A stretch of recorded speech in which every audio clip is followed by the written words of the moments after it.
યુદ્ધના આ તમામ સમાચારોની વચ્ચે ભારતીય શેર માર્કેટમાં જોરદાર કડાકો. સેન્સેક્સમાં 1600 થી વધુ પોઈન્ટનો કડાકો બોલ્યો.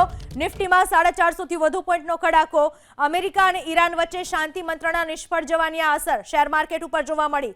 ક્રૂડ ઓઇલના ભાવમાં પણ વધારો થયો. ક્રૂડ ઓઇલના ભાવ ફરી $100 પાર. ક્રૂડ ઓઇલમાં 8% ઉછાળો જોવા મળ્યો. ક્રૂડ ઓઇલનો ભાવ પ્રતિ બેરલ $104.24 થયો. ક્રૂડ ઓઇલના ભાવમાં વધારો થતો જોવા મળ્યો.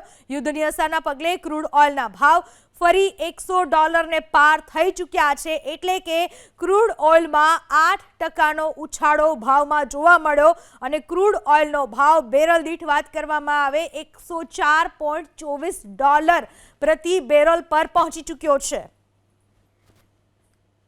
યુદ્ધના આ તમામ સમાચારોની વચ્ચે ભારતીય શેર માર્કેટમાં જોરદાર કડાકો. સેન્સેક્સમાં 1600 થી વધુ પોઈન્ટનો કડાકો બોલ્યો. નિફ્ટીમાં 450 થી વધુ પોઈન્ટનો કડાકો. અમેરિકા અને ઈરાન વચ્ચે શાંતિ મંત્રણા નિષ્ફળ જવાની આ અસર શેર માર્કેટ ઉપર જોવા મળી.